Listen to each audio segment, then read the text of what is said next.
Mtazamaji hujambo popote pale ulipo, karibu katika habari ya kutwa nzima leo kutoka hapa Channel 10 Plus. Utakuwa nami Lulu Ali katika upande wa michezo na burudani. Karibu sote, na kwa kwanza Tanzania hili ambapo wakati bunge likiendelea na vikao vyake jijini Dodoma na Watanzania wakisubiri kuwasilishwa kwa budget kuu ya serikali ya mwaka 2026 hadi mwaka 2027, baadhi ya wabunge wameweka bayana matarajio yao wakitaka budget hiyo kuelekeza rasilimali katika kutatua changamoto zinazoikabili jamii, hususan katika sekta za uchumi, afya, elimu na miundombinu. Kutoka Dodoma, mwandishi wetu Roda Simba anatueleza zaidi. Wakizungumza nje ya viwanja vya bunge, baadhi ya wabunge hao wamesema wanatarajia bajeti hiyo kuja na motisha zaidi za kikodi zitakazochochea ukuaji wa uchumi wa ndani, na katika sekta ya kilimo wakiishauri serikali ipunguze tozo mbalimbali zinazowakabili wakulima ili kuongeza tija na mapato yao. Itakuja na kidogo na ushawishi wa ziada hasa wa kikodi kwa uchumi wetu wa ndani na wazalishaji wetu wa ndani, hasa viwanda vyetu vya ndani. Kwa mfano hivi karibuni viwanda vyetu kwa mfano vya kilimo vile vinavyochukua malighafi nyingi kutoka kwenye kilimo havikufanya vizuri. Kwenye chai, kwenye pamba, kwenye mkonge, hapa katikati havikufanya vizuri kwa sababu hasa na mambo mengi ya kikodi. Ningeomba sana katika bajeti hii izingatie sana anguko la bei ya tumbaku duniani. Kwa mfano katika bei ya mbolea kuna tozo nyingi sana. Benki Kuu peke yake wanachukua karibu dola 5.8, lakini katika pembejeo mambo mengi sana. Ile riba wanaochukua ile mikopo riba ya 9%. Tungeomba sana ikiwezekana serikali iweze kubeba sehemu ya huo mzigo. Kwa upande wake, mbunge wa Tunduru Kaskazini Ado Shaibu Ado ameeleza wasiwasi wake kuwa hadhi ya bunge itapungua pale ambapo fedha zilizopangwa na kutengwa na bunge kubadilishwa matumizi na kuelekezwa maeneo mengine na watu wachache. Kwa sababu bajeti ni mwongozo wa serikali, ikusanye nini, itumie nini, lakini kwa jinsi tunavyoyaona mambo hivi sasa ni kama hapa tunapanga, hapa tunatenga fedha, hapa tunazizuia baadhi ya fedha ziende katika sekta fulani fulani, lakini kumbe baada ya bunge la bajeti kuisha, wako watu wachache wana mamlaka ya kuamua bunge lilipanga hivi na wao wakaelekeza fedha kwingineko. Naye mbunge wa viti maalum wanawake Kaskazini Pemba Asia Sharifu Omari amesisitiza umuhimu wa kuendeleza kuwekeza katika huduma za afya ya mama na mtoto kwa kutenga fedha zaidi za kutosha ili kuboresha upatikanaji wa ubora wa huduma hizo nchini. Huenda kufanikisha suala zima la mama na mtoto kwenye vitengo vyake. Na hii ni kutokana na juhudi ya rais wetu wa serikali ya Jamhuri ya Muungano wa Tanzania, Mama Samia Suluhu Hassan. Tumeona namna gani ambavyo ameishika wizara hii kutusaidia wamama na mtoto, na yale ambayo Mheshimiwa Rais aliwiwa na kusema hataki kuacha barabara, hataki kuacha majengo, anataka kuacha tabasamu kwa wananchi. Tukifuata bajeti hii iliyotolewa na hizi wizara ambazo zimeisha present, ina maana tutaenda kufanya vizuri. Kutoka Dodoma, Roda Simba, Channel 10. Mkuu wa mkoa wa Mara, Kanali Evans Mtambi ameagiza kuanza mara moja ujenzi wa uzio wa kuzuia wanyama wakali na waharibifu katika vijiji vitano vinavyozunguka mapori ya akiba ya Ikorongo na Gurumeti wilayani Serengeti. Msamakali anaarifu zaidi. Agizo hili linakuja ikiwa ni mkakati wa kupunguza ama kuondoa changamoto kati ya wanyama na binadamu ambao wamekuwa wakivamia mara kwa mara katika makazi ya binadamu, huku mkuu wa mkoa wa Mara Kanali Evans Mtambi akiagiza mikutano ya vijiji viwili ambao vina mgawanyiko ni wapi uzio utapita kumaliza changamoto yao ili kuruhusu zoezi hilo kufanyika mara moja. Tunaona fence ni miongoni mwa njia ambazo zinaweza zikatumika kupunguza athari za wanyama wakali wanaovamia maeneo ya wananchi. Vijiji ambavyo havina changamoto ya wapi ipite fence, ujenzi wa fensi uanze mara moja. Tunakubali kuwa kuna athari za wanyama, lakini wote tunakubali kuwa kweli fensi itasaidia. Wananchi pia wameomba ufumbuzi wa changamoto ya uvamizi wa wanyama wakali na waharibifu katika maeneo yao, hali ambayo imekuwa ikihatarisha usalama wao, mifugo na mazao mashambani. Tembo hapa ukiangalia sasa hivi humu hakuna mashamba. Watu wanalia Watu wanavuja jasho mheshimiwa. Tunataka fensi upite huku. Kama fensi itawekwa, hatutakuwa na shida yoyote. Wananchi walishakubaliana ipite ng'ambo ya Rubana kwa ajili ya kutunza ekolojia ya wanyama. TAWA ndio mamlaka ya usimamizi wa wanyamapori, na hapa afisa uhusiano wa mapori ya akiba Ikorongo na Gurumeti akaeleza manufaa ya uzio huo. Uwekaji wa fensi ya uzio wa umeme, tunaona huu ni mpango ambao utakuwa ni suluhisho. Vijiji vinavyotarajiwa kuwekewa uzio huo wa umeme ili kuzuia wanyama ni pamoja na Nyanungu, Nyichoka na Tambiso, Motukeri na Bukore, huku vijiji vya Makundusi na Pakinyigoti vikishauriwa kuangalia namna ya kuweka sawa mambo yao ni wapi uzio huo utapita. Kutoka wilayani Serengeti mkoani Mara, jina langu ni Musa Makali. Serikali imeweka bayana kuwa kasi ya ongezeko la watu hapa nchini itachangia kutokuwepo kwa ukuaji mkubwa wa uchumi kama dira ya mwaka 2050 inavyotaka endapo hali hiyo haitadhibitiwa. Mwanahabari wetu Kuringa Mungi ana taarifa zaidi. Hali hiyo ya ongezeko la watu na ukuaji wa uchumi imewekwa bayana na mkurugenzi mtendaji wa kituo cha ubia wa sekta ya umma na sekta binafsi, yani PPC, Bwana David Kafulila, wakati alipokuwa akitoa muhadhara katika chuo kikuu cha Dodoma, yani UDOM. Kasi yetu ya ongezeko la watu ni changamoto kwenye uchumi wetu. Wastani wa ongezeko la watu Tanzania ni zaidi ya 3% kwa mwaka. Wastani wa ongezeko la watu Afrika, ongezeko growth ya population ya Afrika, wastani ya 2%. Tanzania zaidi ya 3%. Wastani wa ongezeko la watu duniani ni 1% kwa mwaka. Pamoja na mambo mengine, Bwana Kafulila amebainisha kuwa ipo haja ya taifa kuwa na nguvu kazi yenye umahiri katika fani mbalimbali ili kukuza uchumi, huku naibu makamu mkuu wa chuo kikuu cha Dodoma Profesa Razaki Lokina akitoa ushauri kwa PPPC na mmoja wa wahadhiri wa chuo kikuu hicho Dr. Anastasia Njiku akieleza UDOM inafanya nini katika masuala ya ubia chuoni hapo. Tukitengeneza watu wenye ubora wa maarifa, wenye afya, lishe na maarifa, hawa ndio wanaweza wakashindana duniani, wakafanya transformation ya uchumi wa dunia na uchumi wetu. Ndio wenye uwezo wa kubadilisha jangwa kuwa forest. Ukikiwa na watu ambao wana ubora mdogo, watabadilisha forest kuwa jangwa. Kipaumbele hii ambayo kwanza ina athari kubwa za uzalishaji na biashara, ile uchumi pana, lakini pia athari za moja kwa moja kwa ustawi wa wananchi na upatikanaji wa huduma na uwezekano wa fedha wa kifedha, ile financial viability, unaohakikisha kuwa ubia unakuwa endelevu na sio mzigo kwa vizazi vijavyo. Chuo Kikuu cha Dodoma kupitia wataalamu wake wa ndani wameweza kuainisha fursa za kuweza kuwashirikisha sekta binafsi, yaani tumeweza kufanya opportunity mapping ya kuweza kuidentify areas ambazo tunaweza kuwashirikisha sekta binafsi katika kuhakikisha tunaifikia hii dira ya 2050. Kutoka hapa Dodoma ni Kuringa Mungi. Waziri wa Kilimo Daniel Chongolo amesema serikali imejipanga kuhakikisha upatikanaji wa mbolea nchini unaendelea kuwa na uhakika, huku ikiendelea kutoa ruzuku ili kuwasaidia wakulima kukabiliana na changamoto za ongezeko la bei katika soko la dunia. Ifuatayo ni taarifa zaidi. Akizungumza mara baada ya kutembelea maghala ya mbolea jijini Dar es Salaam, Chongolo amesema lengo la ziara hiyo ni kujiridhisha kuhusu hali ya upatikanaji wa mbolea na kuwatoa hofu wakulima kuhusu uwezekano wa uhaba wa pembejeo hizo kutokana na changamoto za kimataifa ikiwemo migogoro ya usambazaji wa bidhaa mbalimbali duniani. Amesema kampuni ya ETG pekee ina zaidi ya tani 1047 za mbolea zilizohifadhiwa katika maeneo mbalimbali nchini ikiwemo Mbeya, Iringa na Kilimanjaro, huku usambazaji ukiendelea katika mikoa yenye uhitaji mkubwa.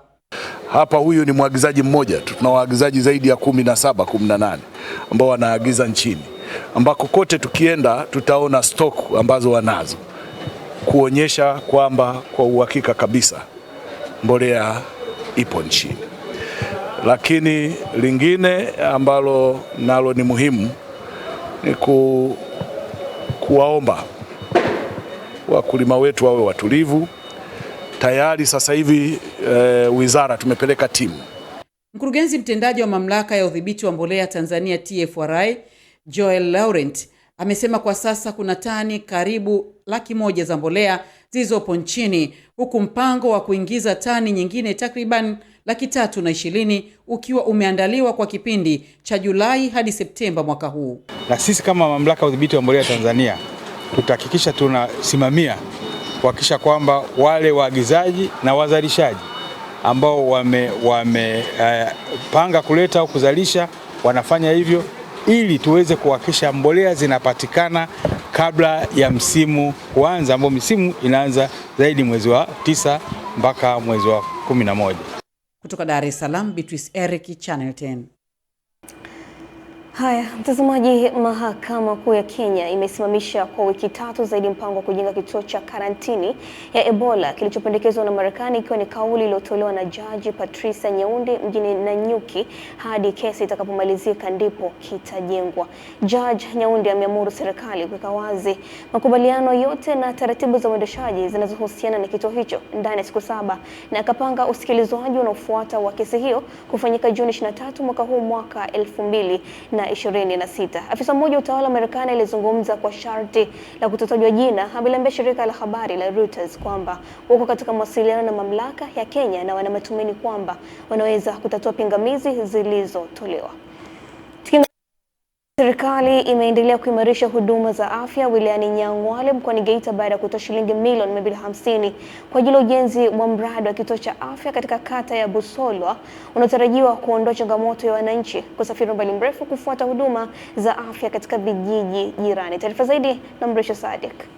Akitoa taarifa ya utekelezaji wa mradi huo mbele ya mkuu wa mkoa wa Geita, mganga mfawidhi wa zahanati ya Busolwa amesema serikali imetoa shilingi milioni 250 kwa ajili ya ujenzi wa miundombinu mbalimbali, ikiwemo jengo la wagonjwa wa nje OPD, jengo la wazazi, kichomea taka na vyoo. Mheshimiwa mkuu wa mkoa, majengo yote haya yatasaidia kuondoa msongamano wa huduma kwa wagonjwa wetu, kwani vyumba vya kutolea huduma vitaongezeka. Pia huduma ya kinywa na meno pamoja na huduma ya macho. Pindi jengo la mama litakapokamilika, itasaidia kutatua changamoto ya kina mama kujifungua kwa kusubiana, kwani jengo linalotumika ni finyu. Tumetumia zaidi ya milioni 222 katika ujenzi huu, ambapo tumejenga wodi ya baba, mama na mtoto, lakini pia jengo la nje la wagonjwa ni OPD. Ni kupitia viongozi wetu, mkuu wa wilaya, mkurugenzi, tukaona na sisi tuunge nguvu kazi ili Mheshimiwa Rais aone kwamba na sisi kumbe tunataka kweli kituo cha afya.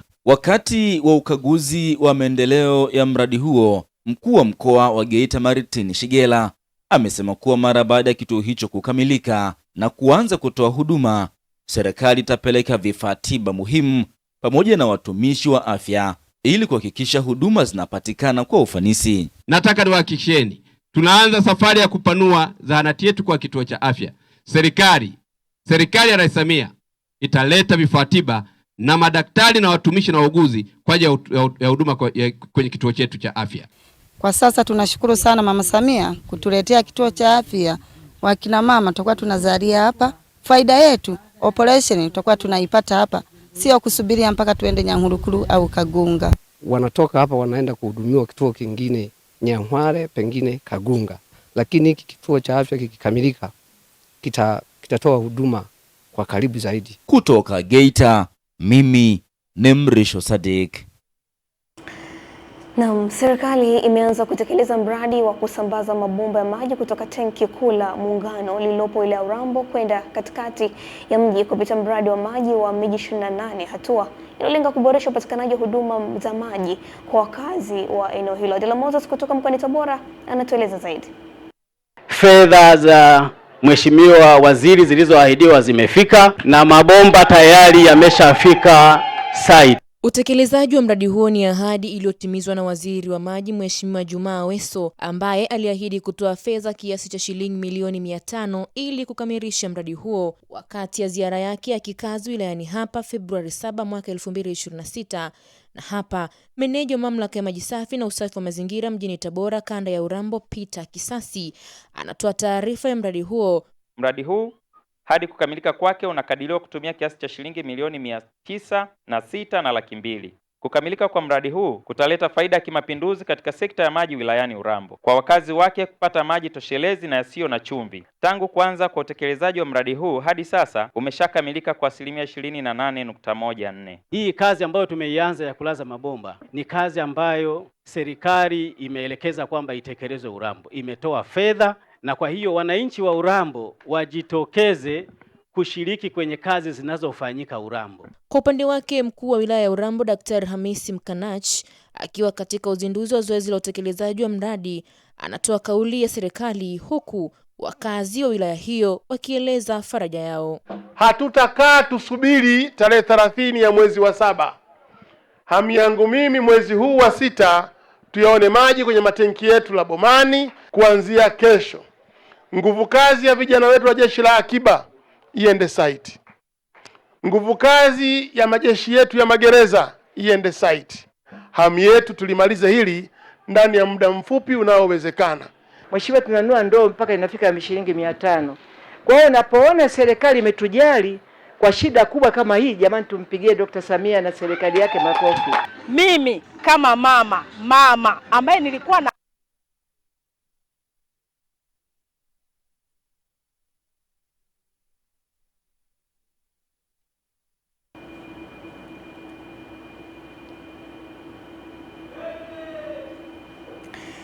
wakati vijana wakitajwa kuwa nguzo muhimu ya maendeleo ya taifa, halmashauri ya wilaya ya Chemba mkoani Dodoma imechukua hatua za kuwajengea uwezo wa kukabiliana na changamoto zinazowakabili kupitia elimu ya afya ya akili, mapambano dhidi ya dawa za kulevya na usimamizi sahihi wa fedha ili kuwawezesha kujenga maisha bora na kuchangia ukuaji wa uchumi. Manibando anatueleza.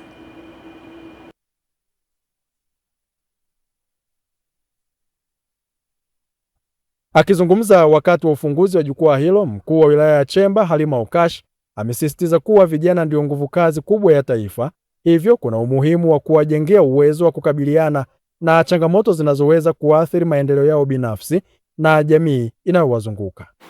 Na mara nyingi tunasema ya kwamba samaki mkunje angali mbichi, na ndio sababu tumewaleta na nyie vijana ambao mnatoka mashuleni, muanze pia kujifunza bado wadogo.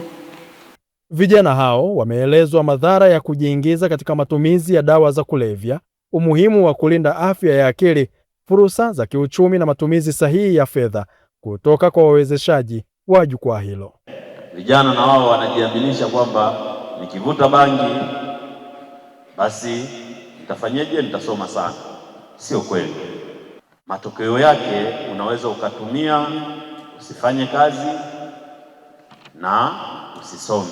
Kwa hiyo ni lazima wapate elimu. Kwa hiyo swala kubwa ni kujitambua kijana Mtanzania aweze kuijenga Tanzania. Yaani kuijenga Tanzania ni eneo pana sana. Ni kwenye afya ya akili, kwenye ujasiriamali, kwenye afya, lakini si hivyo tu, pia tunawafundisha uzalendo. Baadhi ya vijana walioshiriki katika jukwaa hilo wameeleza kuwa elimu walioipata imewasaidia kutambua umuhimu wa kulinda afya ya akili. Kutokana na hivi nilivyojifunza, nimejipanga kuepuka hivi vitu, nisishiriki kabisa. Tawashauri waache kutumia madawa ya kulevya kwa sababu ni hatari katika maisha yetu na kwa afya yetu. Kuna wanaume ambao wanakuwa wanalalamika, inaonekana kama hakutakuwa na usawa wa kijinsia kwa sababu wanapewa mikopo ni vijana, wanawake na walemavu. Hivyo serikali itafute namna nzuri ya kufikisha hizi pesa ili wananchi wote tuweze kunufaika. Amani Mbando, Channel 10, Dodoma. Na mtazamaji, viongozi wa upinzani nchini Jamhuri ya Kidemokrasia ya Kongo wamewataka wananchi kushiriki katika mgomo wa kutotoka mjini hii leo Jumatano ili kupinga kile wanachokieleza kuwa ni vitisho dhidi ya katiba ya nchi hiyo. Hatua hiyo inakuja wakati bunge likijadili mswada wa kura ya maoni ambao wachambuzi wanasema unaweza kufungua njia ya uwezekano wa kuongeza muda utawala wa Rais Felix Tshisekedi baada ya muhula wake wa pili kumalizika. Mamlaka za DRC zimewataka watu, hasa watumishi wa umma, umma kutotii wito kama huo na kususia, huku waziri wa utumishi wa umma akitoa taarifa akiwakumbusha wafanyakazi kuhusu kutoegemea upande wowote kisiasa kwa utawala, pamoja na wajibu wa kwenda katika majukumu yao ya kikazi ya kila siku. Na mtazamaji, na taarifa hiyo ndio inatupa saa kwenda kupata mapumziko mafupi. Tukirejea tunakuja kuendelea mbele zaidi katika upande wa habari za biashara na uchumi. Mimi ni Lulu Ali na hii ni Channel 10 Plus. Endelea kusalia nasi.